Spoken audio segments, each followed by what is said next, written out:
दरअसल अगर हम आपको इस समय की स्थिति दिखाएं तो अमेरिका के राष्ट्रपति डोनाल्ड ट्रंप ने क्या कहा है, सबसे पहले हम आपको वो भी सुनवाएंगे। पहला बयान ईरान के विदेश मंत्री अब्बास अरागची का आया। उन्होंने दो टूक कहा कि ईरान यूरेनियम का इनरिचमेंट यानी यूरेनियम का जो संवर्धन है वो कभी नहीं छोड़ेगा, वो छोड़ ही नहीं सकता, क्योंकि ये ईरान के वैज्ञानिकों की एक बड़ी उपलब्धि है और उपलब्धि से ज्यादा ये ईरान की प्रतिष्ठा का प्रश्न है। ईरान के लिए ये राष्ट्र गौरव की बात है। दूसरी तरफ अमेरिका के राष्ट्रपति डोनाल्ड ट्रंप ने अपनी ही पीठ एक बार फिर थपथपाते हुए कहा है कि ईरान के परमाणु ठिकानों को अमेरिका के B-2 बमवर्षकों ने भारी नुकसान पहुंचाया है। उन्होंने सही काम किया है। यह भी उन्होंने साफ तौर पर कहा है कि इसके बाद अगर जरूरी हुआ तो ऐसे हमले वो एक बार फिर कहेंगे। यानी ईरान को लेकर अमेरिका ने एक बड़ी चेतावनी एक बार फिर दे दी है। लेकिन आप ध्यान से देखिए एक बात को, ना अमेरिका पीछे हट रहा है ना ईरान पीछे हट रहा है। देखिए ये रिपोर्ट।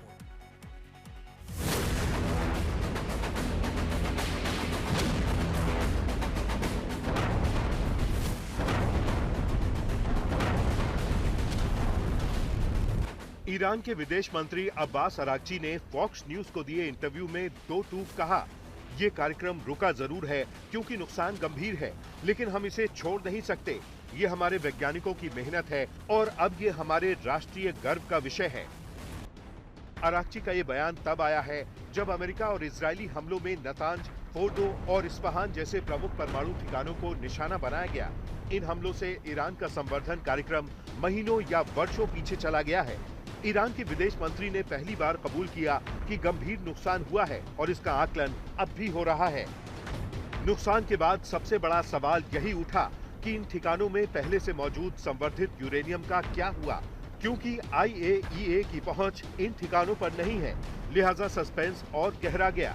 ईरान ने परमाणु स्थलों के निरीक्षण पर रोक लगा दी है और कहा है कि जब तक आगे हमलों की गारंटी नहीं दी जाती कोई निरीक्षण नहीं होगा। तो अगला सवाल ये था कि पहले से मौजूद यूरेनियम कहां गया। ईरान के पास युद्ध से पहले तक करीब 408 किलोग्राम संवर्धित यूरेनियम था। ये हथियार ग्रेड स्तर से थोड़ा ही नीचे है। अमेरिका, इजराइल और यूरोपीय देश चिंतित हैं कि ये सैन्य उपयोग की दिशा में एक खतरनाक कदम हो सकता है। इस संवेदनशील स्थिति में अमेरिका और E3 देशों ने ईरान से जीरो एनरिचमेंट यानी शून्य संवर्धन की मांग दोहराई है, यानी ईरान कोई भी घरेलू संवर्धन ना करे। ये वही शर्त है जिसे ईरान बार बार खारिज कर चुका है।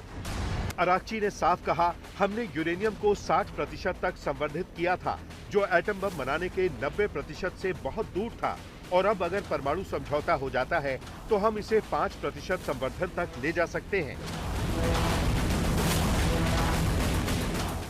अब 25 जुलाई को ईरान की फ्रांस, जर्मनी और ब्रिटेन यानी E3 देशों के साथ अहम बातचीत होने जा रही है। इससे पहले ईरान, रूस और चीन से भी संपर्क में है। ईरानी प्रतिनिधि आज रूस पहुंच रहे हैं, जहां राष्ट्रपति पुतिन से बैठक होगी। रूस ईरान के सिविल न्यूक्लियर प्रोग्राम में मदद करता है और बदले में ईरान से ड्रोन लेता है। चीन भी खुलकर ईरान के साथ खड़ा है। इस बीच अमेरिका के राष्ट्रपति ने सोशल मीडिया पर ईरान को फिर से हमले की धमकी दे दी है। ट्रंप ने लिखा, परमाणु ठिकानों को लेकर ईरान के विदेश मंत्री अब्बास अरागची ने कहा है, नुकसान बेहद गंभीर है और वे नष्ट हो चुके हैं। बिल्कुल ऐसा ही हुआ है जैसा कि मैंने कहा था, और अगर जरूरी हुआ तो हम फिर से ऐसा करेंगे। हालांकि अमेरिका ने एक प्रस्ताव रखा है जिसमें ईरान को $30 अरब की आर्थिक मदद और प्रतिबंधों में छूट का वादा किया है, अगर वो क्षेत्रीय संवर्धन कंसोर्टियम में शामिल हो जाता है, जिसमें UAE, सऊदी अरब जैसे देश शामिल हैं। लेकिन ईरान ने ये प्रस्ताव भी ठुकरा दिया है।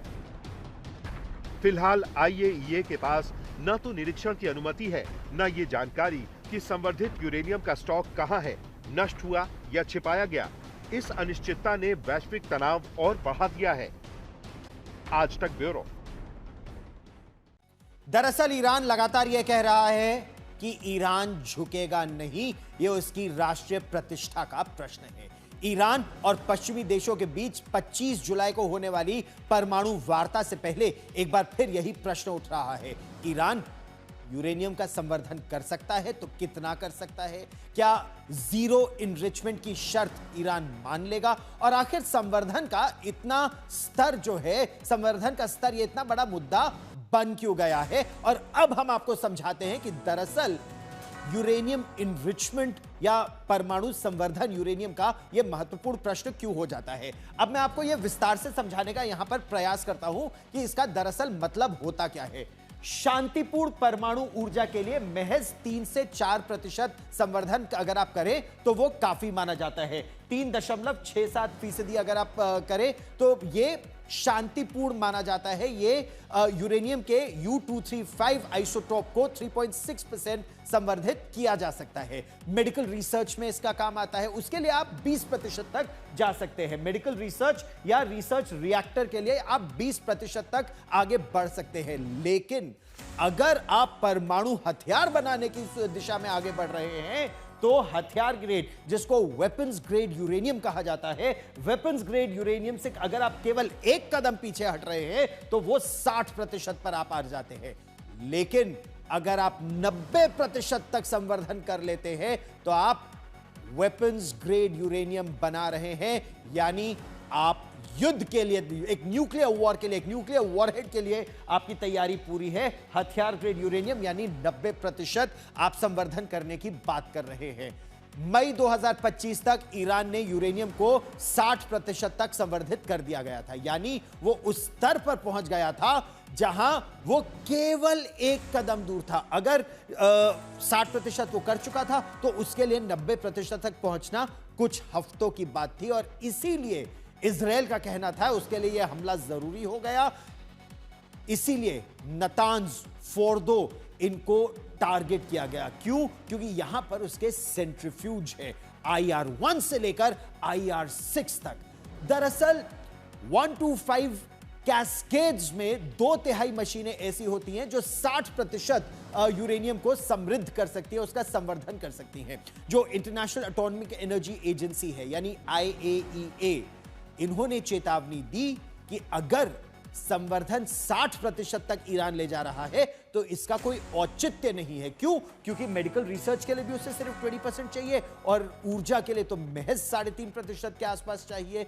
अगर परमाणु ऊर्जा या चिकित्सा नहीं, ईरान हथियारों के लिए बना रहा है, एटमी प्लान का संकेत दे रहा है, तो अंतरराष्ट्रीय समुदाय उसने कार्रवाई की बात की।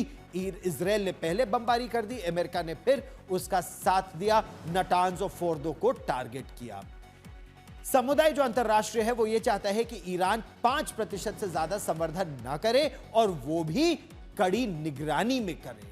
लेकिन ईरान इसके लिए अभी राजी नहीं है। यानी संवर्धन की जो बहस है वो अब केवल एक तकनीकी मुद्दा नहीं है, बल्कि अंतरराष्ट्रीय सुरक्षा और ईरान की प्रतिष्ठा का प्रश्न बन चुका है। यह मुद्दा आने वाली परमाणु वार्ता का दरअसल असली इम्तिहान, असली परीक्षा इसी से होगी और इसीलिए आपके लिए यह जानना बेहद जरूरी था। अच्छा, ईरान का जो परमाणु कार्यक्रम है ना, वो भी अब हम आपको समझा देते हैं। ईरान का जो परमाणु कार्यक्रम है वो कई देशों के लिए तनाव का विषय बना है। सबसे बड़ी बात इजराइल की सुरक्षा।